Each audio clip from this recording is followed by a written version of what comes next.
Da-da-da-da. Hi. Hello, Tym Moss. What dance are we doing today? What are we calling this one? I have the roll.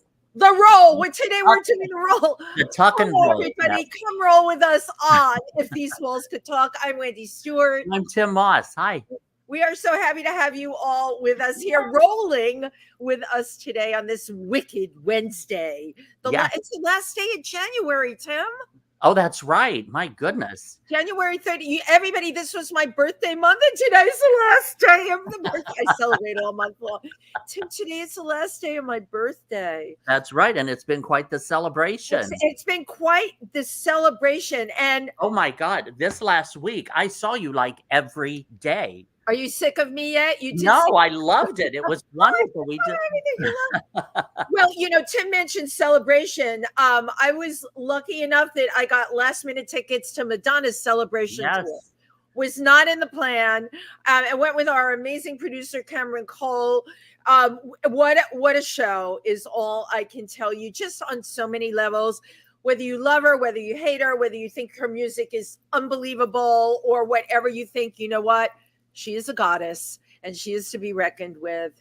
And, the fact that she came back from death's door in July and is now on a world tour, the woman is she's such an inspiration. Well, and one of the things that you were telling me before we started broadcasting was that she talked about that and talked about the nurse that helped her during Nurse that time. Maria, right. And I mean, just the fact that, she made it very human. And she made it right. Yeah. Right. And that I thought was really incredible. That was wonderful. Yeah. And I think that was important to do. As I said to Tim, the great equalizer, right, is your health. It doesn't matter if you're a celebrity or how much money you have or who you are. You get sick, you're sick, Right. And when that trip is looking like it's going to happen for you down that tunnel, it's very scary. That humbles you real quick. It humbles you real quick. And then Tim and I were out so much. Night of the Iguana. How amazing was that? Oh my God. Yeah, we went to see our buddy Austin Pendleton, who was our guest a couple weeks ago. And I didn't realize that Leah Delaria, my other buddy, was in this show. So it was nice to get to see them afterward. But the show itself, that was quite amazing. Tennessee Williams, Night of the Iguana. And it's going to be running for another couple of weeks. So if you can grab tickets to it, I highly suggest it. Me personally, I told Tim, I didn't know what to expect. Listen, Tennessee Williams, people, I'm not that kind of reader. I'll put my cards on the table. I use Cliff Notes whenever we had to do anything by Tennessee Williams or whatever. I have to tell you, I love the play. I love the performances. I love the way they presented the story, the set. Tim, they had one set really for the whole. It was and it was incredible and very effective. And it was very, very effective, which goes to show you. So highly recommended. So Tennessee Williams, Night of the Iguana is at the Signature Theater, and it's going to be there for a couple more.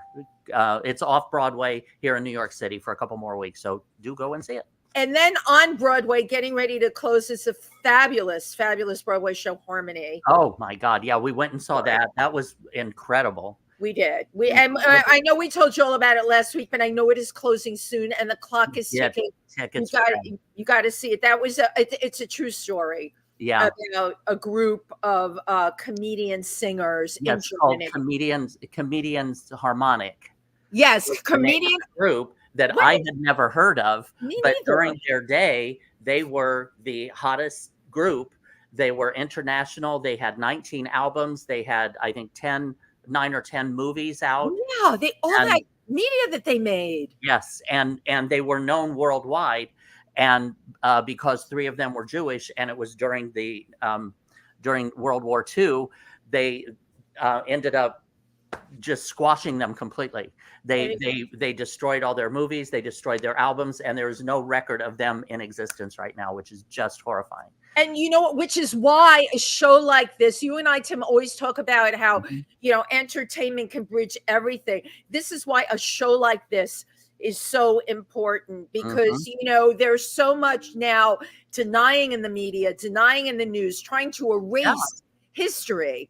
We can never erase history. And, going to see a show on Broadway that's a true story is a form of entertainment. But guess what? You remember it, you leave there, it's in your head, you tell your friends about it, and it brings it all back you. Absolutely. Oh my God! While I'm here, I have to share with everybody. As you know, I'm a member of the Imperial Court of New York, and we raise money for so many other non-for-profits and nursing homes. And we are having our big night of 1,000 gowns on March 23rd. And our Empress Sugar Be Real just had our birthday party to raise money for our organization. Our tickets are now on sale. It's the Imperial Court of New York. We will have stellar performances, fabulous food.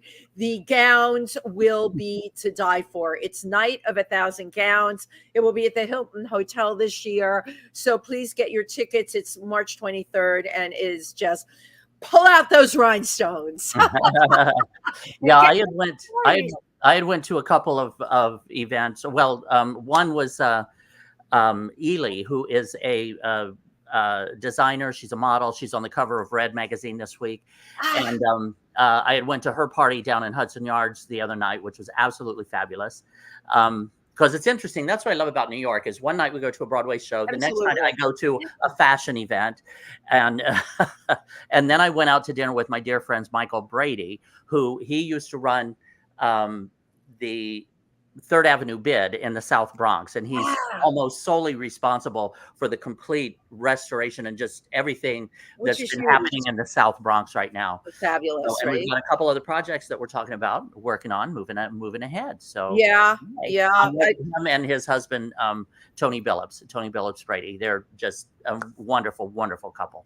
Well, and you know what? These are all we're talking about people giving back. How fabulous! And also we had dinner at Cafe Chelsea, which is in the Chelsea Hotel. They just recently opened it. I guess they started either reconstruction or renovations during the pandemic, and they just recently opened. It was packed. The food is amazing. It's at the historic Chelsea Hotel. Yeah.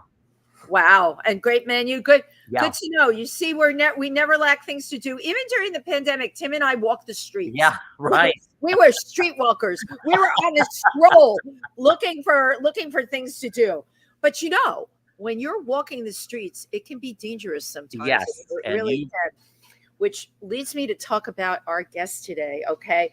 How do you live with certainty in a very uncertain world? Absolutely. Well, our guest today is Sam Rosenberg. His book is called Live Ready. It's a how-to on how to be prepared and keep yourself safe, which is, my gosh, this person has such a background. He's worked with dignitaries, celebrities, okay, politicians, regular people. He's the guy that can tell you how to keep yourself safe. This is something we all need to know. Absolutely. So put your hands together for Sam Rosenberg. Yay!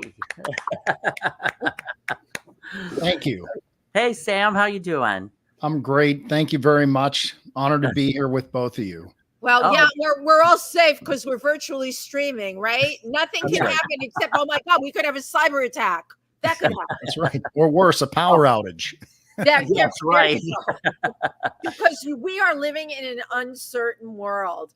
Sam, I have to tell you, what you do certainly is fascinating to me on many levels. Why don't we start there? Tell us exactly what you do. Sure. So I'll share my perspective on this and my story about what I do, just by way of a little background. So I've been in the personal protection business, basically teaching people how to protect themselves and protecting people for the last, really almost 25 years. Yeah. Got out of the Marines, 1996. I was a Marine officer. Wow. Landed in the close protection world, which is, I always say, is a fancy pants way of saying bodyguarding. Right. Ended up protecting a variety of people, from celebrities, like you said, folks like Tom Cruise to, Warren Buffett to, Benjamin Netanyahu, when at one point he was the former prime minister. And, it was an interesting time, doing this type of protection work and really understanding what it takes, not only to protect people in general, but to protect people who may in fact have been being targeted at that time. Right. And it was an interesting experience. I learned a lot, but I developed a personal philosophy in 2003 that, to me, it's good to have a lifeguard, but ultimately you should know how to swim. And I like that. Yes. Brilliant. thank you. Yes. So I literally, I pivoted my career. I decided that instead of really focusing on protecting people and organizations, I was going to teach them how to protect themselves with the same skills and tools we use to protect public figures. And that's what I do. And I've spent the last 20 years doing that. I've worked with everyone from kids to, to families, to Fortune 100 organizations, and just about everyone in between. And, my specialty is in really helping people understand what they can control in these dynamics and how they can sort of empower themselves to be able to think and make good decisions in high stress situations, to recognize danger, and how to respond. And to do that in a way that is not going to scare people with these topics that are already frightening enough. And the culmination of that is my book, Live Ready. And, I spent the last 3 years writing it. We just published it last month. It was a top new release on Amazon for the month of September. And it's got some great traction. I've gotten wonderful feedback from people actually all over the world. At this point, shockingly, there's books that have been sold in Australia and Germany, Poland. It's interesting how it's gotten out there. Wow. And, it's been a great experience, but, this is my handbook. When people ask me, what is it that I teach and how do I do it? I wanted to create a playbook for people to be able to follow that's real, that has great integrity in terms of the stories in it. While I've changed some of the identities of the people, the reality is these stories are real, that navigate us through this dynamic. And it's really about overcoming these two kinds of interrelated myths that I talk about, is what I call the myth of helplessness, that most people feel that they don't have the ability to protect themselves. Right, exactly. And what I call the myth of randomness. We see this every day where people believe that violence is something that is random, that, people just snap or it just happens out of the blue. And the reality is that violence is a process, and it's a process as observable and predictable as the changing seasons, if we know what to look for. It's almost like you're presenting, and I love this, that violence can be studied like a science, which is something I believe in. I'm curious, when you've present your concepts and even the contents of your book, I'm from the Bronx, okay? So I'm right there with you with all of this, and I've always been. Yeah. Right. I live in Washington Heights and Upper Manhattan. We face it every day. I frequently encounter what I call the kumbaya people. Oh, you're being paranoid. We hear that. Oh, you see it on social media all the time on some of these sites. Why are you only writing negative things? All right. Tim and I are both super positive people, by the way, but you also have to be realistic. How do you deal with that kind of mindset, Sam, when you're dealing with someone like that? That's a great question. And I can tell you, I've encountered that throughout my career. And it takes every form from, it'll never happen to me, or it'll never happen here, to the mentality of, the law of attraction, right? I don't want to think about these things because I don't want to attract the negative to me. And, on a spiritual level, while I certainly believe in those things, and I really believe that, this is we're magnets for things. The reality is, I try to explain to people that while you may be thinking positive thoughts and trying never to engage in this idea of how do I protect myself, understand there's bad guys out there who are also trying to manifest the perfect target. And, when we willingly fall into this realm, if you will, of denial, where we play all the mind games of it'll never happen here, I'm just overreacting, I'm being crazy, or if I just treat people with kindness, that they will treat me with kindness. The problem that we have is that not everybody plays by those rules. Absolutely. And sometimes kindness is perceived as weakness and opportunity. And we have to understand how to navigate the landscape, if you will, of the human jungle that we are in. And and this is not to be paranoid. I am probably one of the least paranoid people. I don't subscribe to that type of idea of doomsday prepping and all this. I really just believe that we have an inherent personal responsibility, that, security is a fundamental human need. It really is something we all need.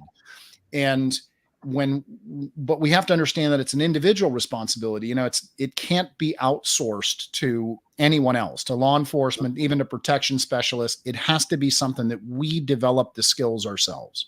Right. I love the way you empower people, Sam. Yeah. We need to hear more of this. We're responsible, right, for our own protection. In your book, you break it down to like personal and business. Can you just discuss a little bit of the approach? Sure. For our listeners. Thank you. Absolutely. So the book navigates through two big sort of interrelated themes, this theme of the myth of helplessness and then the theme of the myth of randomness. And the fundamentals of personal security are the same, whether we're talking about protecting ourselves, our family, our home versus a workplace, it's all fundamentally the same. And the only real distinction is in the workplace, we have certain kinds of dangers or threats that can manifest by way of a disgruntled employee or something like that, that is a little more specific. And part of the book we get into in that myth of randomness phase is how to recognize those who could commit mass homicide. And it's a very specific kind of topic related to not just workplaces, but in the broader sense, everything, everywhere we go, schools, etc. And one of the challenges that we have there is that we look at just that one extreme, that most extreme type of violence, most people think today still that this is unpredictable. All right. And even when you Google it and research it, it'll say there's no demographic of someone who commits mass homicide. And that is a highly accurate statement because from a demographic standpoint, it could be men, women, any, gender, any sexual orientation, any age, any socioeconomic background, whatever it is, right? But there is a very clear psychographic profile that can be seen. And can you just define the word? I think I know what it means, but psychographic. I never heard that terminology before. I'm actually using the term in a way that perhaps most people don't. I first heard the term psychographics related to marketing. Why do people buy? And it was the psychology around that. I've taken that turn and I borrowed it and reapplied it into this sphere because it's still as viable because we can look at why bad guys do what they do, why they choose their certain targets over others, what their motivations are, what they're afraid of. And we can clearly see certain patterns emerging in all of it, let alone this one microcosm of mass homicide. And part of the key of this book, in terms of just that one element even, is to really enable people to understand that the indicators are there. Okay. We have to know what to look for and how to look for it because, we have these catchphrases, right? Originated, I think, in New York City. If you see something, say something, right? It's great, but nobody knows what the hell to look for, right? Well, and we have nobody to say it to anyway. I mean, it's gotten a little better. There was more police in this. I'm on the subway all the time. So is Tim. I like seeing police there. It's a deterrent, but for the most part, you see something and there's no one to say anything to you. And you're left with someone that's completely off the rails in the subway car with you. So what do you do? What do? I wait to the next stop and I run out of the car and I get in another car. While I carry my pepper spray in my pocket. Yeah. Well, and I mean, listen, there's nothing wrong with that, right? If we look at self-defense and, we take it back from this extreme to the more broader subject of all of the daily interactions that we have with people and how do we navigate these things. Really, the goal of self-defense is to recognize danger and avoid it. And if you can't avoid it, to create opportunities to escape. Exactly. So, getting out of there is a good thing. Okay. You had mentioned, and this is interesting to me. I just want to go to mass shootings for a little bit. When you get the background of the person, a lot of the time, right? The handwriting was on the wall, Absolutely. loner but lately, and I've noticed this because I read this stuff, that those indicators sometimes weren't there. Do you believe someone can just snap? Do you believe that maybe there aren't indicators? There are always indicators, and no one just snaps. No one just snaps. Wow. No, dangerousness is not a fixed condition. okay, any more than vulnerability is. Okay, it is very largely dependent on things like situational factors, and it's very largely dependent on someone's sort of psychological predisposition.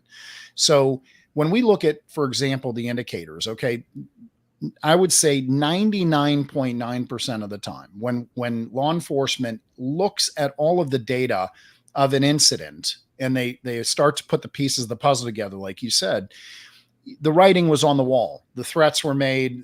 What we would call leakage was there, where they were leaking their intent, and they almost wanted people to see ahead of time.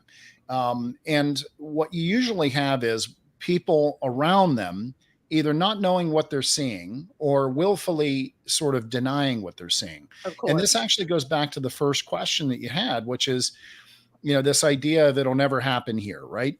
So let me give you an example. If you don't mind me taking us away from the active shooter. Believe me, this is completely fascinating. And Tim and I are getting so much out of it. Yes, go. So here's an example. Okay. You're walking down the street, you're in the subway, whatever the circumstances, and you see someone who causes an alarming sort of sensation to go off. You get a little degree of fear. Maybe the hair stands up. Yeah. A little voice in your head says, this guy's a creepy guy. Whatever the dynamic is, we have an early warning alert system. A lot of people call this your intuition. Intuition is a part of it. Part of it is also our experience and our ability to process based on patterns. But the basic idea here is that we get an early warning system. So what most people do is they look at the person or they look at the environment and they don't see any hard evidence that they can sort of articulate a list and say, aha, here's why I'm uneasy in this situation or with this person. And when they can't put a logical list together, what they do is they immediately dismiss or minimize their intuition, their radar. They say, I'm overreacting. It's probably nothing. Or maybe they go on a sort of what I call social contract where they say, well, I don't want to be rude. I don't want to judge a book by its cover. Or they go into. I would never do any of that, by the way. I would judge the book. I would listen to I'm from the Bronx. Yeah. This is how we are. We're like, but I hear I do that. I'm the one that does that. I'll give them the benefit of the doubt. Right. Maybe I'm from the Midwest originally. You're nicer people. But I'm sorry, Sam. Go on. Yeah. Not at all. Not at all. Even sometimes people go into their ego, right? And they'll say, well, I'm not going to be pushed around. I can do anything I want. I can go anywhere. That's also me. Yeah. So these mental games that we play. And this is important. I mean, the mental games that we play to sort of dismiss the warning signs that are there. Okay. This is all part of, in many ways, what I call normalcy bias. Okay. So it's what I call the veil of normalcy, is that our brains have an innate desire for things to be normal. Okay. And even when we see things evidence directly to the contrary, that this is not normal, this is trouble, we will try to hang on to and find evidence that reinforces that it's probably nothing. Okay. It's probably normal. And that natural mechanism that we have makes us vulnerable. In fact, it actually makes us the only animal in the animal kingdom that would willingly participate in its own victimization. Oh my gosh, that's like, so you are absolutely right. Absolutely right. Yeah. And this on a broader scale is what happens with mass killers, right? Because people may see the signs and they don't want to accept that this is actually what it could be or what they believe it might be. And they look for all the evidence of why it's probably not. Okay. And then sometimes it's too late. Now, we do have lots of examples of incidents being stopped. In fact, more now than ever. One of the things that the gentleman who wrote the foreword to my book, I was greatly honored by, is a guy named Lieutenant Colonel Dave Grossman. He's an Army colonel Lieutenant Colonel, who is one of the top researchers on violence in the nation. And, he basically explains in the foreword, for example, that the problem is simultaneously worse now than it ever has been in terms of just violence in society. But that the routine that he hears on a daily basis dealing with law enforcement is the statement, they never hear about the ones we stop. And I think it's very important to recognize we are getting better at recognizing the warning signs and stopping bad guys in their tracks. But my reason for wanting to get this information into the hands of everyone, and not just say professionals, right? I wanted everyone to have this knowledge, is because it's not out there. People don't know what to look for. Right. And I believe the more prepared we all are, the greater we can contribute to not only our own safety, but the safety of all of us as a society. Right. Absolutely. Oh my God. I have got so many questions. Of course. Go for it, Tim, because then I have a biggie. But firstly, our wonderful guest is Sam Rosenberg, and the name of his book is Live Ready. Can you show us the book again? Yes. There we go. So Live Ready, available on Amazon. Yes, I am one that, again, I will stand and fight. Rather than cut and run, which sometimes that works. Sometimes it's probably not the brightest idea, but that's just my natural instinct is you are not going to move me. I'm not. And here in New York, we're just faced not constantly, but regularly with absurd behavior or just very abnormal behavior. Yeah. And a lot of times something will happen and it happens so quickly that afterward, in retrospect, I'm like, damn, I should have done this. You know what I mean? Is there, but the problem here in New York is we have different types of threats coming at us at different times. Right. Yeah. So I'm just wondering, is there a way to prepare for this randomness on a regular basis? Yeah. So the short answer is training. Okay. The longer answer is, what are you training? Right. Let's talk about that for a second. Because we don't naturally, I mean, growing up in a tough environment, growing up in New York, I guarantee you, your street smarts, both of you, your street smarts are far better than the average person who may be growing up in Kansas or whatever. Right. It's just a function of immersion in that environment. You have to, it's a survival mechanism. And as a result, you're going to have a higher awareness. Okay. But let me share a funny anecdote. Okay. One of my clients from New York, and he said to me, Sam, I summarize all of your situational awareness training, which is our ability to recognize danger, like this. He says, when I have friends visiting me, he says, I tell them in New York, we have three kinds of people. There's the people who are looking up. They're the tourists. Okay. Yep. There's people who are looking down. They're the New Yorkers. Yep. And then there's so you don't step in anything. Yeah. and he says, then there's the people who are looking for who's looking up and who's looking down. And he says, that's who you have to pay attention to. Yep. And, there's a great wisdom in that very simple anecdote in that you have to watch for the watchers. So far be it from me to suggest that when people are on drugs or in some kind of out of their mind state, that they don't act irrationally and, crazily in a way that you could run into some bizarre behaviors. But the idea here is that just paying attention is the prerequisite to security, right? If our head is down or if we're in the phone and we're consciously not paying attention. The phone, you're right. Yeah, then you don't see it coming. So you can spot weird behavior as an anomaly and avoid it. You can spot the watchers and the people who may be looking to target individuals and to test and probe, and you can avoid them outright by just keeping your head up and paying attention. Now, there's more to it than that. It's like, what are you looking for? And what I always tell people is that watching for the watchers is the first clue. But having a little more training in that is important to being able to override that natural denial mechanism that says it's all normal, okay, or it's probably nothing. And the best clue I can give people is this, and I go into greater depth in the book about these strategies, but every environment has a purpose, right? So if you look at a parking lot, just as an example, the purpose of the parking lot is you park your car, you go into the store or whatever it is, you come out, you drive away, right? It's this transitional space. Well, if you're entering a parking lot or any other space, a sidewalk, whatever it is, and someone is not using that space for its intended purpose, right, that will typically draw your attention. And the question needs to be, what's going on here? Why? Right?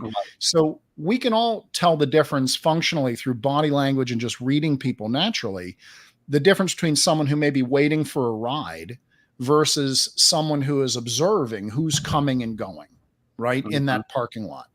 And just by being aware of those functions and being able to spot those watchers and spot those danger indicators, not only does it allow you to avoid the trouble better yourself, but when the watcher sees you as another watcher, it's almost like two predators arriving at the watering hole. There's easier targets. You're off the menu. Does that make sense? So one of the most important skill sets that I can impart to people is pay attention, right? You look at your surroundings and don't get into this. I'm so busy that I just got to be on my phone all the time, or earbuds in, tuning out the world, because you're really shunting your senses in a way that make it very, very easy to victimize you. It is so dangerous. And we see that all the time. I just want to build on something you're saying.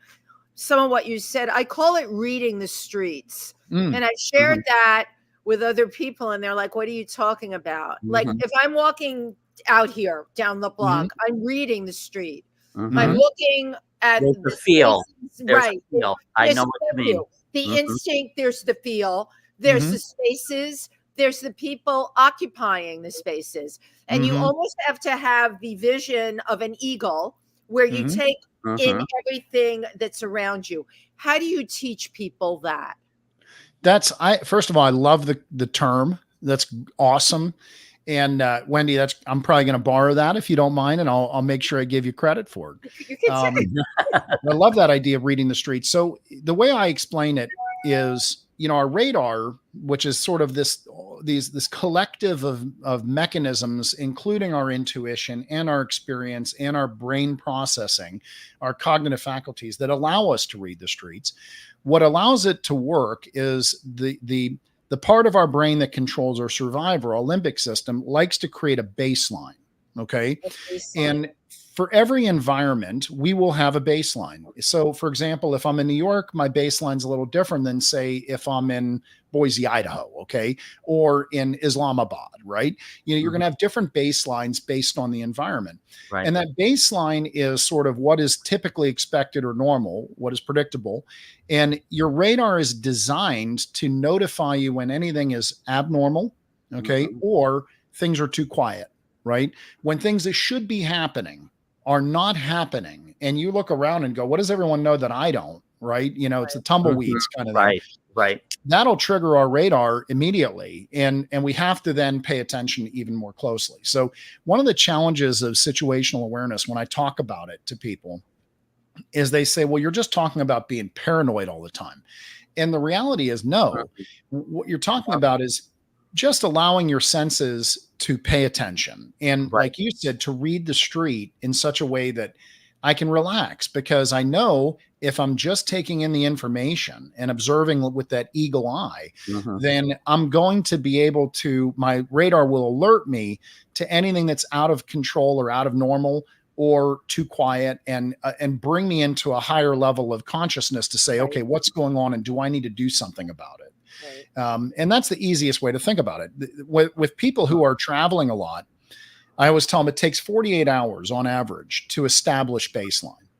And this is why, like, we don't sleep well in a new house, for example, or when we're traveling, we don't sleep necessarily well in a hotel, because we're establishing what is normal for that environment. And then once we know what normal is, then we can start to relax, because we're going to be alerted to something that is out of normal.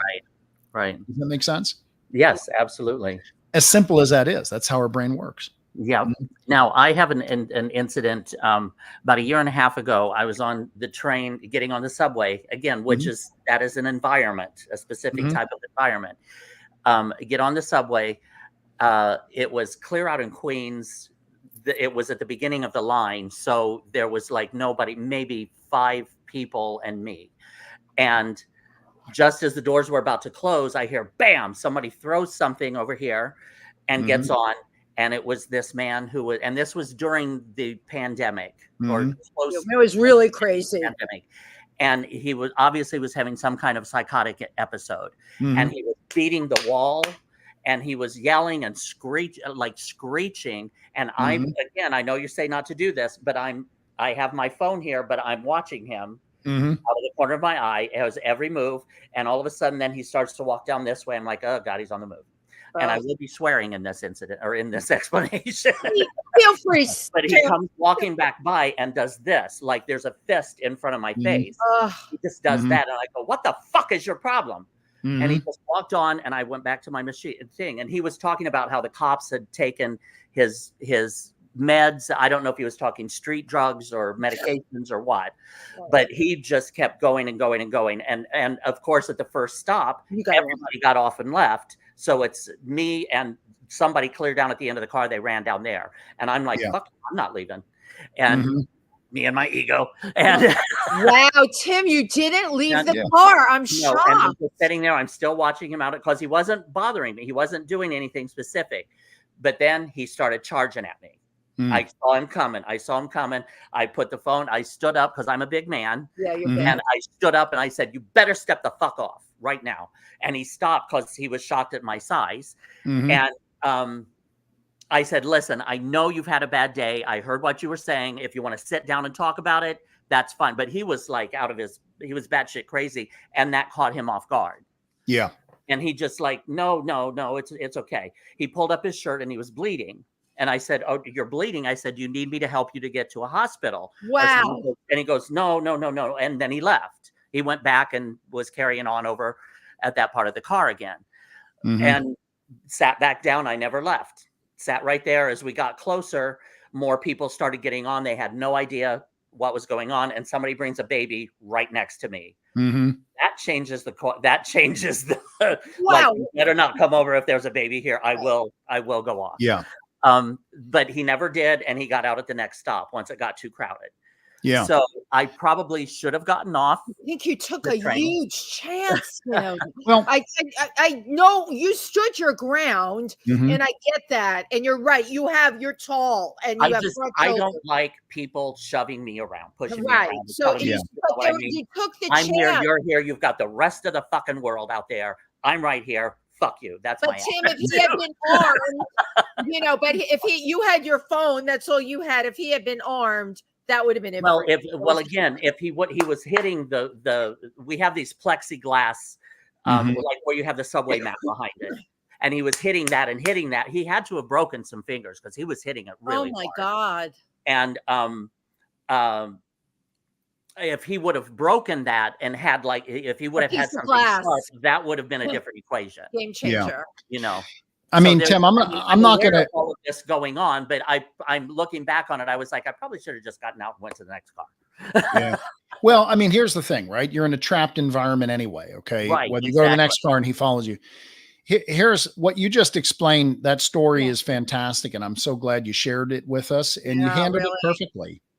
Tim, I'm going to tell you right now, you handled it perfectly. Okay. And the reason why I can say that is because it did not result in violence. You diffused it. You managed it beautifully. Okay. So, don't second guess yourself at this point. We all do that. We can all look back at any situation. I was scared. Yeah. That's part of it too. You're the adrenaline. That's really interesting, Tim, that this person was not going to invade your space or whatever. That's a lot of guts. That's a lot of brawn. I would stupidity. Well, let me talk about that for a moment, okay? Please, Sam, you're our expert on this. That's okay. No, it's cool. I mean, listen, some of this stuff is I would say common sense, knowing that common sense is not so common, right? I mean, but some of this is just inherently, we all get it, all right?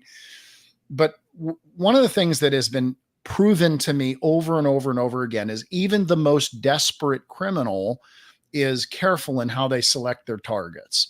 And even if this guy had wanted to do violence, and who knows whether he did, maybe he wanted someone to do violence to him, right? There's a whole bunch of things that go into these factors. Personally, I think he wanted to bring pain to someone else so they felt like he did. Right, because he was in such pain, right? And very much that could very, very well be the case, okay? At the end of the day, regardless of what level of bad guy we're talking about, and I break them into 3 different categories: professionals, predators, and potential bad guys. This guy here is what I would call a potential bad guy. Potential, right. You know, he's affected by situational factors that maybe you have no idea what those factors are. He sort of, you know, self-reported some. But the idea here is that if you mismanage the dynamic, if you mismanage the interaction with him, you have the potential for violence. Okay. Yes, in this particular case, I could probably argue pretty strongly that had you cowered or gone into paralysis and, oh my God, what do I do? Or turned your back on him, and if I don't make eye contact, it's not happening, he probably would have attacked you. He would have pounced. Exactly. All of the behaviors that you just described. Here's my point. Exactly what you just described. Right, I'm trapped. We're not at a stop. I can't get off. That's exactly what I would have done. I would have not made eye contact with him. Not really coward, but I would have done what we're taught to do in New York. Don't make eye contact. Yeah. So you're saying I saw him charging. I became his target. Right. I saw out of the corner of my eye, he was making a beeline straight at me, and I knew what was coming. He was going to take it out on somebody, but that was exactly it. I did not back down. I stood my ground. He was not expecting it, and it threw him off guard. The dynamic that you described is what we would classically refer to as an interview. Okay. So in other words, he spots you. Yeah. He sees you and he tests you. Okay. Yes, and the purpose of the interview is to determine, are you going to be a soft target or are you going to be a hard target? And if you not always, it doesn't always result in violence, but if you mismanage the interview, generally speaking, mismanaging the interview means showing weakness. Okay. Exactly. I agree. If that occurs, then the bad guy may very well progress to a violent action. Right. And you know, what happened with you and understand, you know, Wendy, if you were in that situation instead of Tim, you could have backed him down the same just by being willing to respond. So the concept here is, and let me be very clear with our listening audience. Yeah. I am not advocating that people run around paranoid, and I'm not advocating that people look for trouble and like, I'm going to get in everyone's face. Right. What I'm advocating is that being able to demonstrate that you are willing and able to respond. Okay. That you will not have your distance invaded, your personal space invaded, that you are not going to go down easily. It almost always is enough to back that person off and have them go find and seek easier prey. Okay. And I'm going to make a very bad joke analogy here.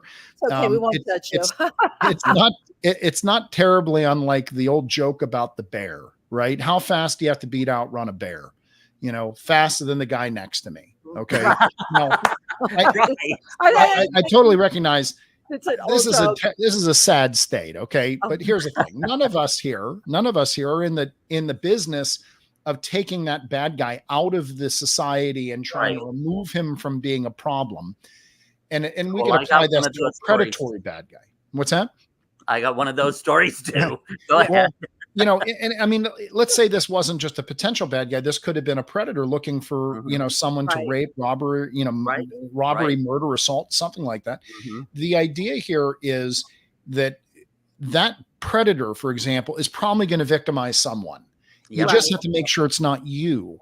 You can't take responsibility for everyone at this point. You know what I mean? But you can definitely make sure that they're not going to see you as a good target. And I think that is the essential lesson, if you will, in don't be a soft target. And when I say you need training, or when I say training is always the answer, it helps you with the confidence to know, hey, I know what to do and how to do it. Right. And if I get into a bad situation, I know how to respond and fight back if I have to. And you don't have to be bigger, stronger, faster, better. You just have to be willing. Right. You know, so if you're willing to respond, you're a hard target. And most bad guys just go, whoa, too much trouble. I could get hurt. I could get caught. I could get killed, whatever it is. Okay. Devil's advocate right here. First of all, questions. Tim, at any chance, did that train stop where you could have gotten off? Yes. But you chose not to. Okay. Right. So I'm putting all this into the mix master of my head. It was express, so it was express, so it didn't stop often. Right, but you could. Okay, Tim could have gotten off. Everybody else except one other guy that ran to the end got off that train. There was a guy that got off, right? I would have gotten off. There was about 4 people that got off and went to the next car. Except for you. So you stayed. I stood firm. Yeah. Because he wasn't bothering me at that point. Right, but you took the chance. When he made the beeline right for me, I was like, "It's on." You took the chance. So here's the deal, Sam, with what you're talking about. You know, Tim, he made an informed choice based on instinct and him and who he is. Right. He did not have a weapon. He did do that. Yeah. However, other side of the coin, especially in New York, there have been these incidents where there's been the person that's done exactly what Tim did. Maybe when the person was bothering someone else and someone kind of came to their defense, and this has happened many times, and that person was murdered. Yeah. How do you know?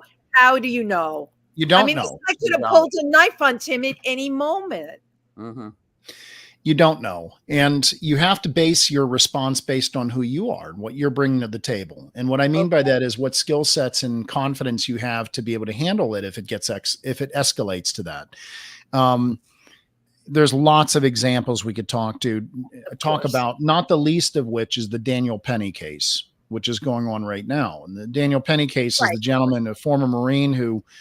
That's exactly what I was thinking of. Right. We've all been, there's the part of us that I know the person that ended up losing his life because that guy was on the subway all the time. Daniel Penny didn't know that guy was we know our regulars, right, Tim? We know, right. We know the level of right. We do know violent, the level of crazy. Psychotic. And this guy other people have seen him before. Daniel Penny didn't know that. Okay. And he acted. And because, he had a military background like yourself. His hands were, what do they say? You insure your body when you can do martial arts, you insure your hands or whatever. So his hands could be a weapon. And he thought he was doing the right thing. He thought he was doing the right thing. Right. And unfortunately, a mentally ill person who was not going to hurt anyone died, a person that a lot of us knew. I mean, like, where do you go with a story like that? Well, I mean, it's a complex case, and it's not complex. Right? So, here's what is. It's not to say that anything is not complex, and of course, we are looking at this. We weren't there, okay? Right. So we're looking at this from the information that we have.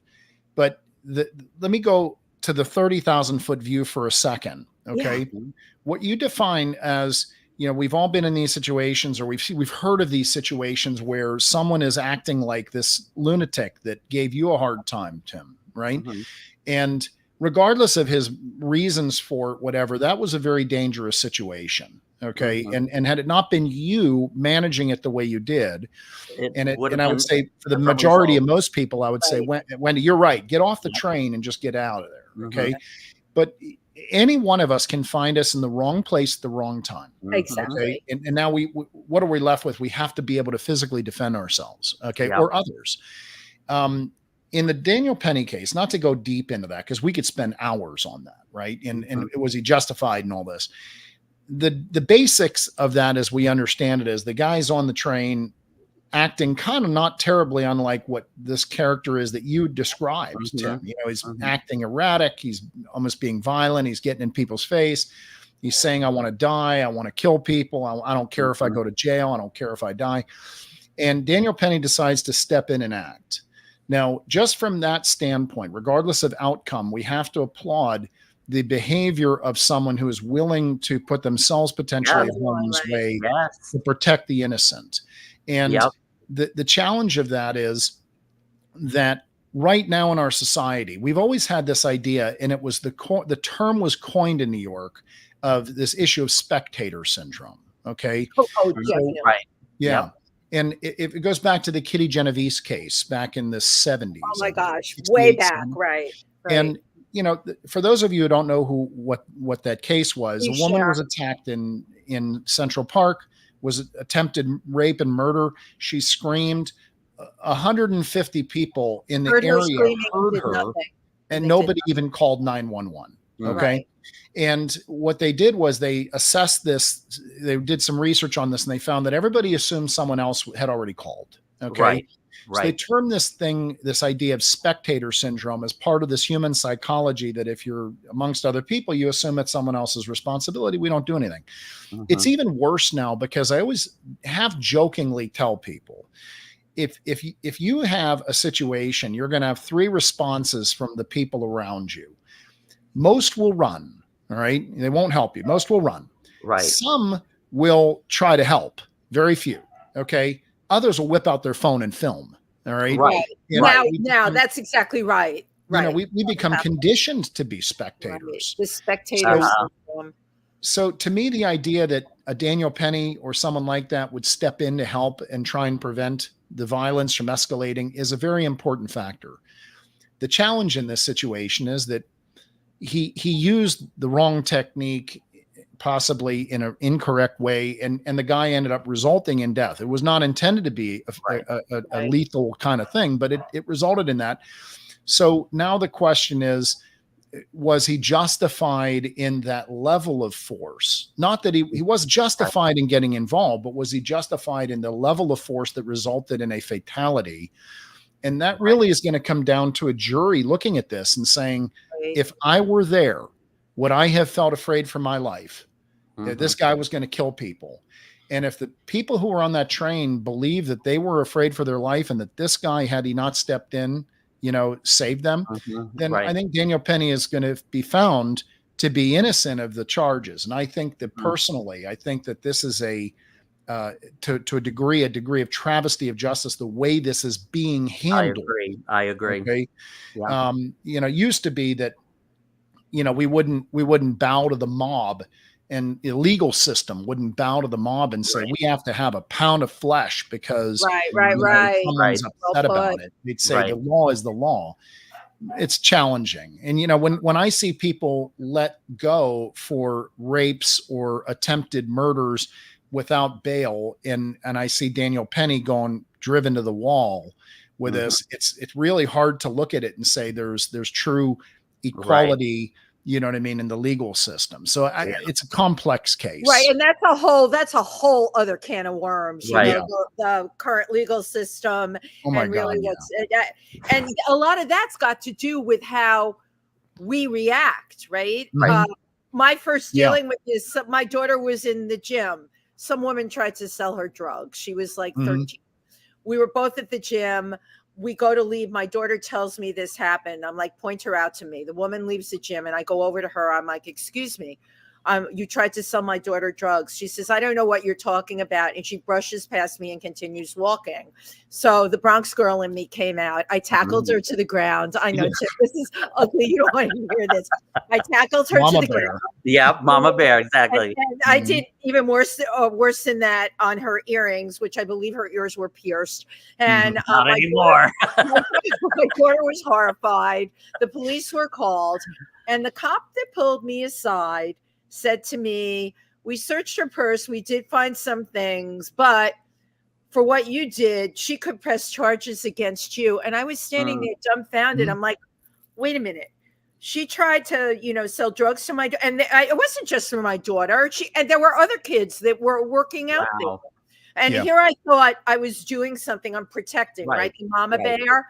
Now, all of a sudden, I'm with 2 cops, and one of them is telling me she could press charges against you. You know what, guys? That never occurred to me. Right. It kind of changed my MO after that. I wouldn't be so quick to be the great defender.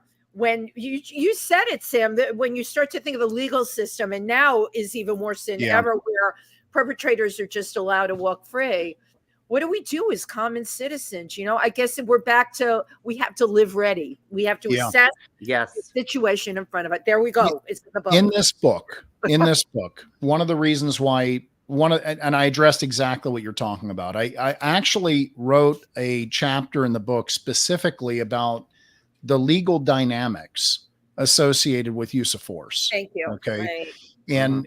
And listen, there's books written on the subject that are excellent. Whole books.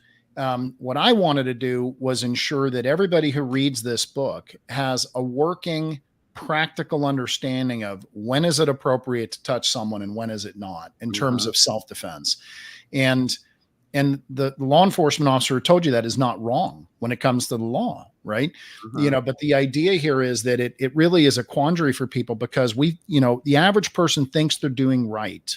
Exactly. Okay. Right. All of a sudden, I became a bad person. He talked to me. He wasn't like trying to explain to me. He talked to me like what I did. I was the bad person. I was like, whoa. And this is, and not to bring it back to Daniel Penny again, but just as because this is in the news and we're seeing this in a case is going on.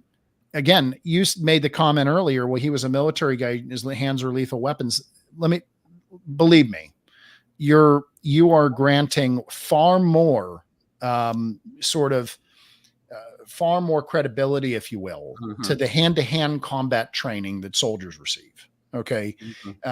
They're not really taught self-defense. The self-defense techniques they're taught are really, battlefield oriented stuff. That's last case scenario. You know what I mean? Right. So the idea is even law enforcement, most cops would tell you straight up, they just don't get enough training. If they don't do it on their own, they're not getting it. And it's just not enough training. And, people in these positions, whether they're military or law enforcement, are not superheroes. They're people. They're ordinary people like me and you, and they're trying to make the best decisions they can in a moment of extreme crisis.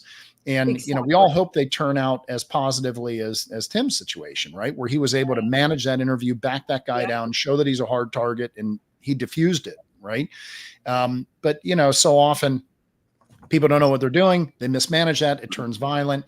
And, or again, cower or show fear. And that's an invitation. That's an invitation.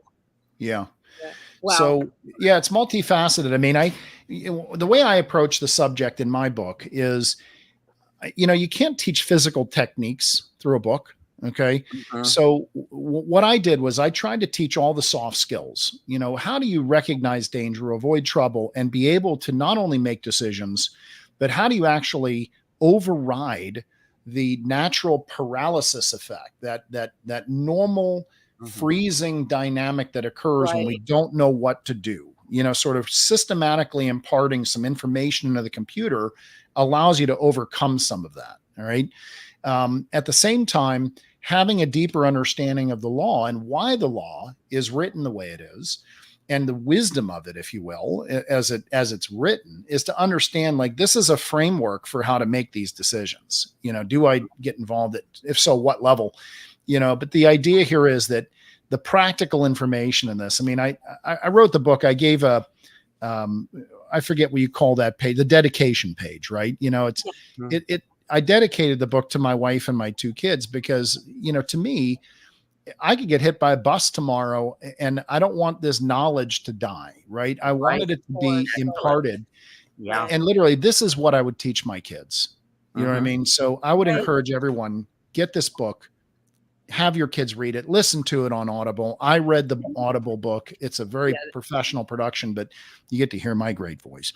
So and that would be great on Audible. If you're in your car, you can Again, our amazing guest is Sam Rosenberg, and the name of his book is Live Ready. And we have a bunch of comments for you here today. LiveReadyBook.com. Live but Ready. I've got a couple other questions for you. One is, now you have been, I guess, in the protection business with, like, say, Tom Cruise, Warren Buffett, Lucy Liu, Tony Robbins, and like Benjamin Netanyahu, which again, I find fascinating, and I don't want to get into like the details of security practice, but it just seems like if you're there to protect them, and a lot of times, like especially with entertainers, they show up at an event, you've got 1,000 screaming fans right there. Part of their job is to walk up and shake hands and say hello, and doesn't that just like send you? I would imagine be like, so, I mean, no, I mean, the reality of it is that that's what we do. And there's processes. There's very, very well articulated processes that, most most people who would say they're a bodyguard, or most of the sort of like celebrity bodyguard, if you get the celebrity and they got the big guy who looks like someone who works out in the gym walking around with them, half the time those people are, and I'm not saying, I shouldn't say that, a lot of the time, not half the time, but a lot of the time, those people are not necessarily qualified as professional protection specialists. Right. But the art and science of close protection is a very well-defined field now. And there's some really good professionals in this industry. And when you're going into an environment like that, you're never going in blind. You're rarely just walking into a crowd of unknown people with someone. Right.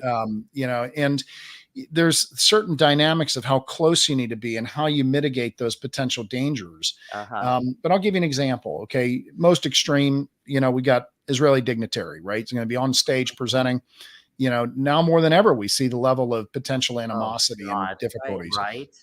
And, you're saying, okay, well, how do we keep, if we have a venue and there's 1,000, 15, 200, 2,000 people in this venue, even if you have metal detectors and whatever else, how do you make sure no one's going to take a shot at them? Exactly. Well, Right. I've what always we wondered know that. is, as an example, not giving away any super secret tradecraft, this is just basic common sense.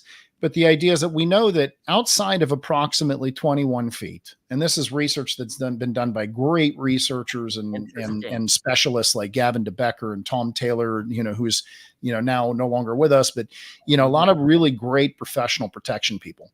And they say, okay, well, at 21 feet, or more, the bad guy's more likely or really only likely to hit you by mistake, or by accident than deliberately if he's trying to take a shot at your principal, because you can get to the principal and get him off there, or get to the bad guy and take him out quick enough. And so when we're looking at a venue like that, what we will do is we'll create 21 feet of white space and say, okay, well, the chairs go right up to the stage, right? Well, we don't want to have an area where no one's sitting. So what we'll do is we might sit the first, 5 rows with no one but people that we know are thoroughly vetted VIPs. Yeah. Okay. And we're not using them as human shields. All we're doing is we're literally pushing the unqualified crowd away. Right. Okay? That's 21 feet. Yeah. The unqualified crowd. Wow. Or the unvetted, crowd, Yes. So you control the factors that you can, and you understand that in any situation and any dynamic, there are situational factors that you can control, and you never want to relinquish control of them. The key is to know what those factors are. And that's the same in personal security. And that's what a lot of my book defines for everyday life is, what are the situational factors that you must control and never relinquish, to the aggressor or the opponent, if you will. But you got to know what those factors are. And the other component to this is when we're talking about dignitary protection, let me turn it around on you. And again, I'm using an analogy that the great Gavin DeBecker used in one of his books. So he says, if we were to take you, Tim, you're a big guy. You got like a lot of, guts and, tenacity there. Well, I say, Tim, I'm going to hire you as a close protection specialist. Oh my God. And we're going to have you be the bodyguard for some celebrity or whatever it is, fictitious circumstance. And I tell you some information. Okay, here's the information. We know that the guy's being targeted. Someone wants to kill him. All right. All right. So we have a higher level of threat. And by the way, we also know that the bad guy's going to get to choose functionally the time, the place, and the method of the attack. All right. So that puts us on the negative side of this, right? Yeah. And on top of that, we already know based on research, if we look at all of the various attacks that have occurred on public figures over the generations, not just decades, but really going all the way back to Julius Caesar and whatnot. Yeah, right. Functionally speaking, most attacks are completely over within 5 seconds. Wow. Right. So what you have now, here's the scenario. What we have now is the bad guy gets to choose a time, place, and the method of the attack. We know he's after our client. Our client's got to get on stage, and you got 5 seconds to figure it out from the moment of commitment, from the moment you see the threat for what it is to the moment of safety. Wow. Right? Now, it actually is one step deeper on that, because the reality is there's going to be a burn time in your reaction time. So just the amount of time it takes to process the information and realize what's going on and then begin to take action you're probably going to burn at least another second, maybe second and a half. Okay. So in a real world scenario, you've got, let's be really generous. You got 4 seconds to save your target, to save your principal. What do you think your chances are, Tim? I have no idea. What do you think the average person would say? Would they put their money on you? No, I'm not putting any money on Tim, and I love him to death. I'm not putting any money on him. You mean for me to what are the circumstances for me to save the day? To save the day. For me to take a bullet for this guy, or to either stop the bad guy, save your principal, whatever, to save the day. Well, mine would probably be more in protecting him. Yeah, him or her. Well, it depends on where you are, right? Right. Depends. Are you right next to him? Or are you over 20 feet over? So, the idea here is just looking at it conceptually. Most people look at close protection, and if they hear that story that I just articulated, they would go, "That is freaking nuts. Who would do that? And what chance do you possibly have?" But the reality is this: it's only if we're looking at it through the wrong lens. You see, the stopwatch is not racing against us as the protectors.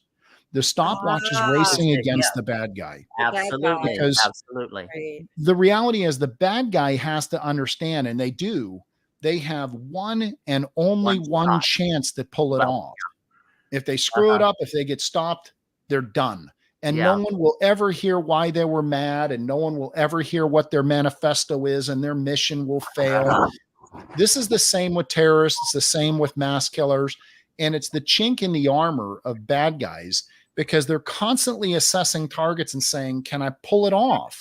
And if they don't think they can pull it off with safety, then the balance of power shifts in your favor. And it doesn't matter if you're a 100-pound woman against a 300-pound guy. If they look at it and go, man, that's a hard target, I don't think I can pull it off, they go away. Right. So, one of the dynamics of understanding how to really be empowered and to protect yourself is understand that just because the bad guy may be younger, bigger, stronger, has a weapon, whatever it is, does not mean they are all powerful. It does not mean that you are out of options. It means that you have to know what situational factors you can control and never relinquish control of them. And in doing that, they see you as a hard target and say, I can't take this person on. And I think Tim is a good example of that on that train that day. And if I can get that gun away from you, I will beat your skull in with it. Yeah, that's New Yorker, is he? Yeah. Okay, I'm still getting out of the car, and if I have to, I'll use my pepper spray. Go right ahead. I'll meet you at the next stop. But I've got just a couple more things real quick. One is we have a lot of comments. Before we get to the comments, but one of the things is on a personal level. Now you were an officer in the U.S. Marine Corps, which firstly, thank you so very much for your service to our country. We're so grateful and indebted to you. And then with the work in security and in protection, you've kind of been exposed to the darkest side of human nature, or of humans. And then you decide to start a family. Like, did you, with that knowledge in mind, I'm just wondering, did your work and your training have any effect on your choosing to have a family and to how you raise your kids? Yeah, good. That's a good point. Like your real life. Yeah. I mean, listen, there's a lot of people, there's a lot of cops out there, for example. There's even, people from all walks of life who have seen the darkest parts of humanity far more than I have. Okay. And, my optic on it didn't have the slightest hesitation to have kids. My kids are phenomenal human beings. My wife is amazing. I attribute my kids being phenomenal to her more than me, definitively. As far as how I raise my kids, I mean, I find it to be very challenging. I saw a quote the other day on social media that said something like, we can't raise our kids the way we were raised because the world we live in is no longer the world we grew up in. That's very true. The truth, right? And so we as parents now, we're navigating this new playing field of how do I coach my kids. I'm doing the best I can, you know, as everyone else is, to navigate all of it, you know, the social dynamics as well as the, you know, the violence and everything else. But, you know, I mean, my kids are, I want them to grow up to be happy, you know, not just successful, but happy. And part of that is really being confident, comfortable in their own skin. And that's me doing the best I can to make sure they can live their lives the way they want to live. And being a dad, you want to keep them safe, you know? Yeah. That's ever present.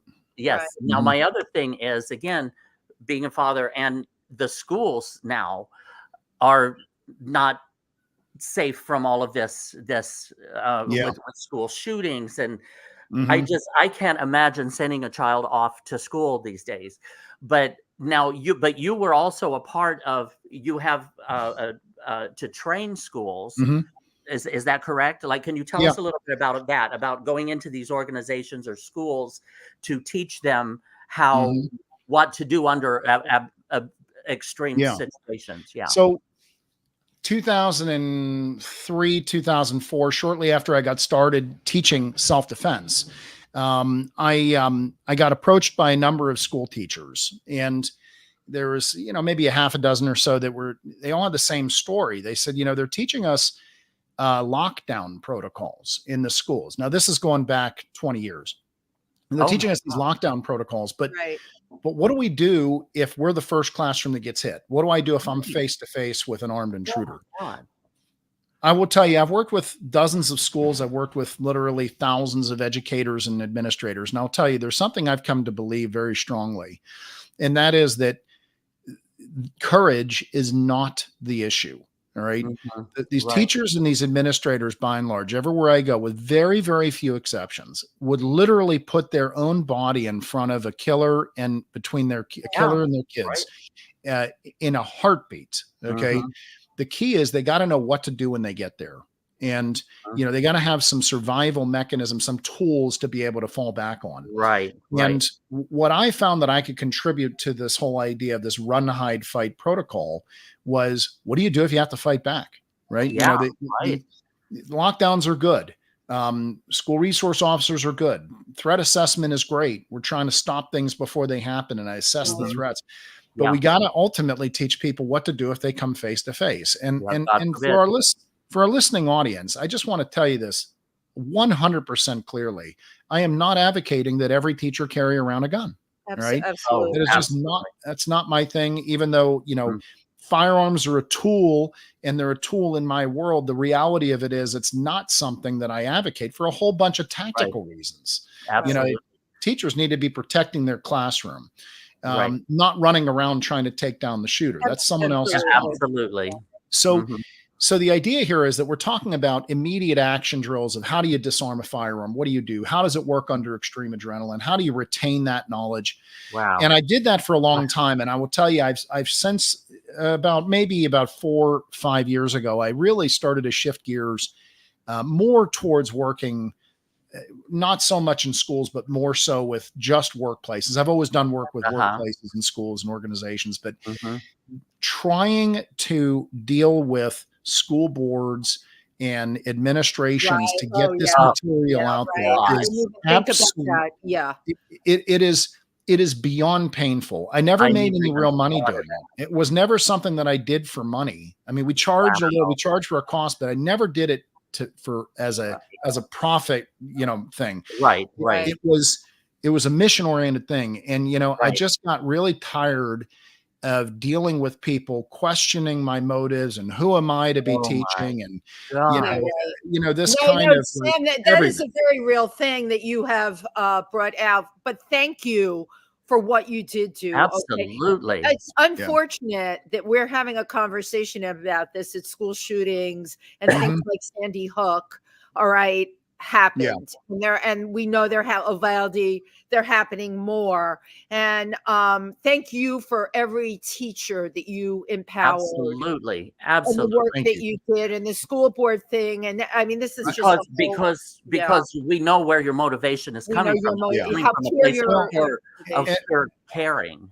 I can assure you that when I would work with schools, we would routinely get the compliments of, this is the best training we've ever done. And it was universally accepted and welcomed. You know, the real challenge is just all the politics around everything. Yes. Oh my You know what I God. mean? Yeah, that's You know, right. we shouldn't be teaching. I saw an article not too long ago. I saved it because I just couldn't believe what I saw. But it was literally an article that was suggesting that training in schools for active shooter response, teaching the kids and the faculties what to do in the event of a crisis, was detrimental. All right. And that what we really should do is nothing. All right. And it was literally an article arguing that teaching kids run, hide, fight protocols was somehow detrimental. Now, I recognize if you do it wrong, it's traumatic. Of course. And we have to be careful that it's not done incorrectly. So it has to be, training has to be correct.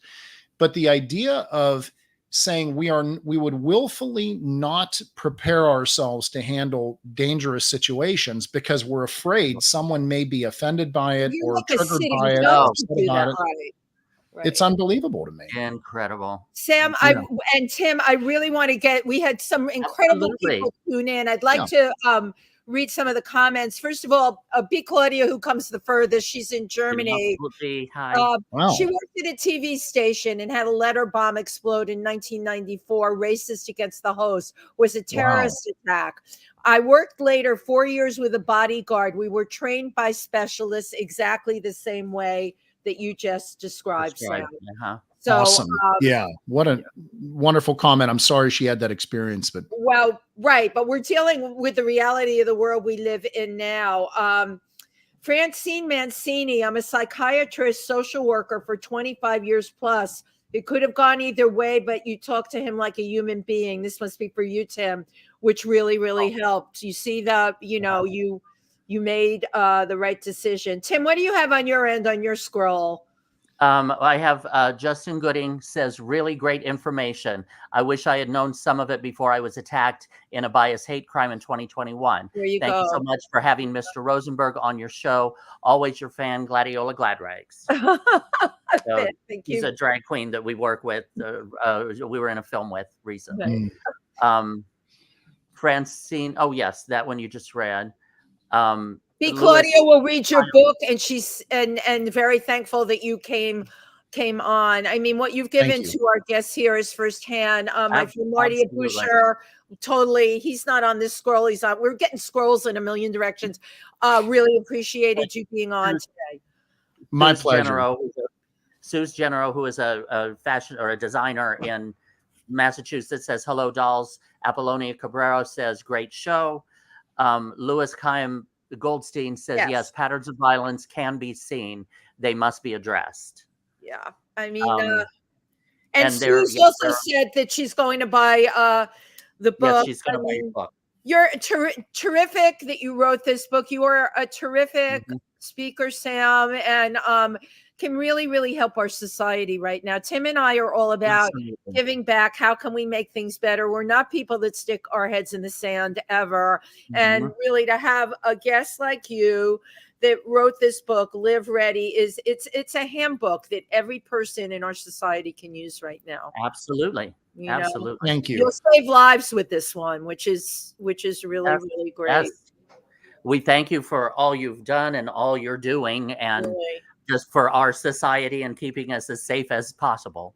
Thank you. Thank you for having me on. I appreciate it. It was wonderful. At the end of the day, we are our own keepers. Absolutely. That's right. Once again, thank you again, Sam Rosenberg. And the name of your book is Live Ready. Show us your book to take us out. And to our wonderful audience that tuned in today. And yes, as B. Claudia said, we have to be stronger than the attackers. Absolutely. Have a great rest of week, everybody. Thank you, Sam. Be safe. Thank you, Sam. All right.